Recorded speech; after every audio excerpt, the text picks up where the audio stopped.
আলাইকুম। আমি মাহদি হাসান, বাংলাদেশ।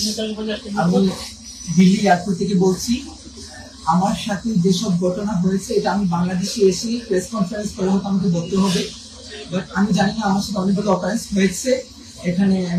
আমাকে প্রায় 40 মিনিটের মতো আমাকে পুলিশ কাস্টডিতে আটকে রাখা হয়েছিল। আমাকে খুবই বাজে আমার সাথে অ্যাপ্রোচ করা হয়েছে এবং তারা আমাকে জেলে দিতে চেয়েছিল। আই ডোন্ট নো আমি কি করেছি।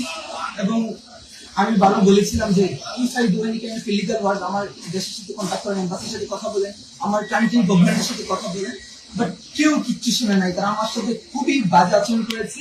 আমার 12:40-এর ফ্লাইট, আমি জানি ধরতে পারবো কিনা। এখন সাডেনলি আমাকে এখন রিলিজ করা হয়েছে এবং ইমার্জেন্সিতে আমাকে ইমিগ্রেশন দেওয়া হয়েছে।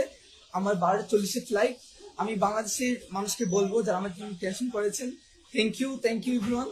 এবং আমি এখন সেফ আছি এবং তাদের সাথে কথা বলেছি এবং এখন তারা আমাকে অ্যাপ্রোচ করতেছেন যে তারা নাকি ভুল মানুষকে ধরেছেন, বাট তারা আমাকে এত বাজে অ্যাপ্রোচ করেছে। Even one of the police, they were abusing me physically, touching me.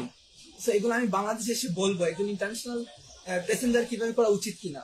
So thank you, I am safe now. এবং তারা আমাকে যে অ্যাপ্রোচ করেছিল যে আমি এসআই সন্তুষ্টি কিল করেছি, এই জন্য আমার মোবাইলকে even as I international passenger তারা কি আমার প্রাইভেসি চেক করতে পারে? তারা ফোর্স করে, তারা আমার ফোনটা আনলক করেছিল, আনলক করে আমার ফোন তারা চেক করেছে। And I will take action after coming to my country, ইনশাআল্লাহ।